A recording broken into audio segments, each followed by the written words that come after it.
Chapter 7. Joe Green. The rest of our journey was very easy, and the next evening we reached the house of our master's friend, where a groom took us to a comfortable stable. We stayed 2 or 3 days, then returned home. John was glad to see us, and we were glad to see him. "I wonder who will come in my place," said James. "Little Joe Green," said John. "He's only 14 and a half, but he has a kind heart and wants to come, so I've agreed to try him for 6 weeks. The next day, Joe Green came to learn all he could before James left. He was a nice, happy boy, and always came to work singing. But then the day came when James had to leave us. "I'm leaving a lot behind," he said sadly to John. "My mother, and you, a good master and mistress, and the horses. And I shan't know anybody at the new place." "It's hard to leave your home for the first time," said John. "But if you get on well, which I'm sure you will, your mother will be proud of you." Everyone was sorry to lose James, but Joe tried hard to learn, and John was pleased with him. One night, I woke up to hear the stable bell ringing loudly. I heard the door open at John's house, and his feet running up to the hall. He was back quickly. "Wake up, Beauty," he said, coming into the stable. "We must go quickly now." And before I could think, he had the saddle on my back and the bridle on my head. The master was waiting at the hall door, with a letter in his hand. "Ride for your life, John," he said. "Give this to Dr. White, then rest your horse, and be back as soon as you can. Mrs. Gordon is very ill." Away went John and I, through the park, through the village, and down the hill. There was a long piece of flat road by the riverside, and John said, "Now, Beauty, do your best." I needed no whip, and for 2 miles I galloped as fast as I could. Perhaps even faster than my grandfather, who won the race at Newmarket. When we came to the bridge, John slowed me down a little and patted my neck. "Well done, Beauty," he said. Then I was off again, as fast as before. The air was cold, and the moon was bright, and it was a pleasant night. We went through a village, then a dark wood, then uphill, then downhill, and after 12 kilometres we came to the town. It was 3 o'clock when we stopped by Dr. White's door. John rang the bell, then knocked on the door like thunder. A window was pushed up, and Dr. White's head appeared. "What do you want?" he said. "Mrs. Gordon is very ill," said John. "You must come at once, or she'll die. Here's a letter." The doctor was soon at the door. "My horse has been out all day and is exhausted. Can I take yours?" My master told me to rest him, said John. But take him if you think it's best, sir. I'll soon be ready, said the doctor. John stood by me and patted my neck.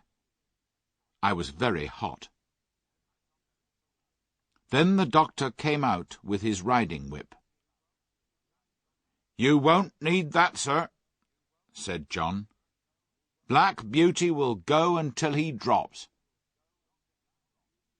The doctor was a heavier man than John, and not so good a rider, but I did my very best. Joe was waiting at the gate, and the master was at the hall door. He did not say a word. The doctor went into the house with him, and Joe led me to the stable. My legs were shaking, and there was not a dry hair on my body. The water ran down my legs, and I was hot all over. Poor Joe! He was young and knew very little. He did the best he could, cleaning my legs and my chest, but he did not put a warm cloth on me. He thought I was so hot that I would not like it. He gave me some cold water to drink. Then he gave me some food and went away. Soon I began to shake and tremble with cold, and I ached all over. I wished John was there, but he had 12 kilometers to walk, so I tried to sleep. After a long time, I heard John at the door. I gave a low cry. حي على الصلاة.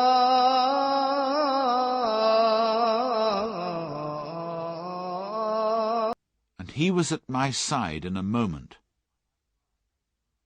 I could not tell him how I felt, but he seemed to know immediately. He covered me with 3 warm cloths, then ran for some hot water and made me a warm drink. John seemed very angry. "Stupid boy," he said to himself over and over again. "No cloth put on, and I suppose the water was cold too. Boys are no good." I became very ill, and could not breathe without pain. John looked after me day and night, and my master often came to see me too.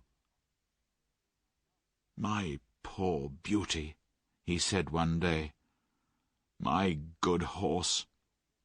You saved your mistress's life. Yes, you saved her life." I was very glad to hear that.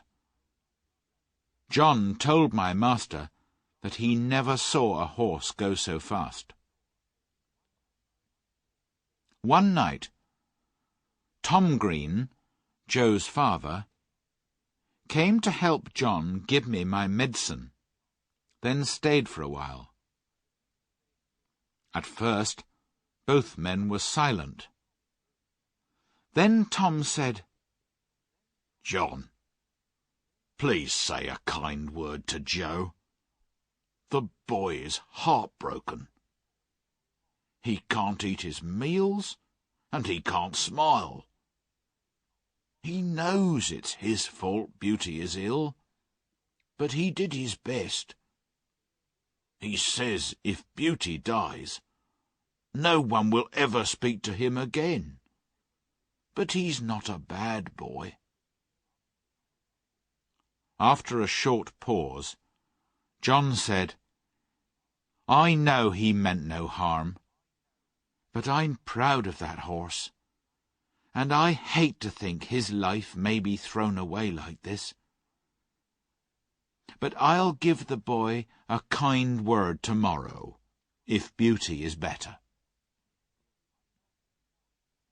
I heard no more of this conversation, as the medicine did well, and sent me to sleep, and in the morning I felt much better.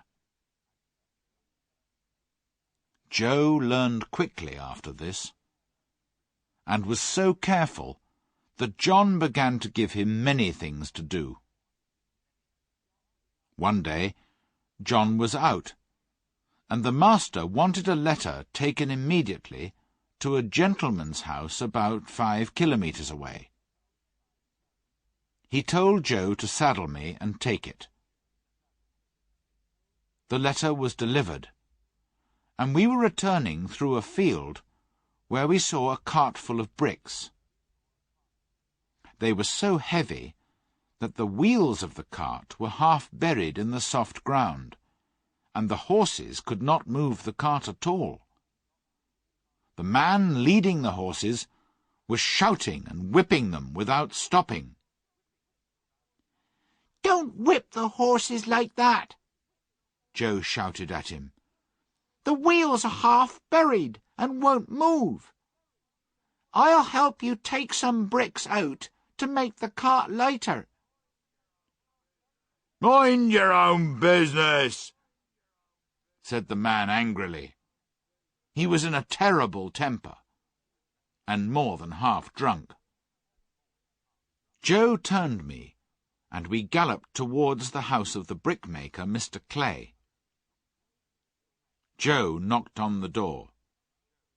The door opened. "Hello, young man," began Mr. Clay. "There's a man in your field whipping 2 horses to death," Joe told him, his voice shaking with anger. "I told him to stop, but he wouldn't.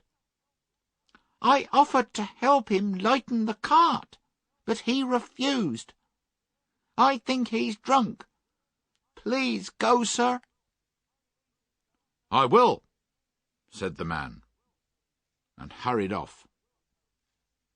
When we got home, Joe told John all about it.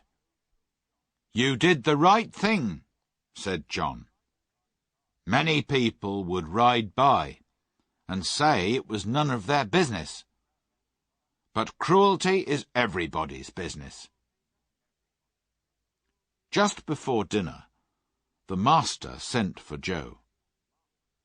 The drunken man was accused of cruelty to horses, and Joe was wanted to tell his story to the police. "I'll tell it gladly," said Joe. We heard afterwards that the poor horses were so exhausted and so badly beaten that the man might have to go to prison. Joe came across and gave me a friendly pat. "We won't allow cruelty, will we, old friend?" he said. And he seemed to have grown up suddenly.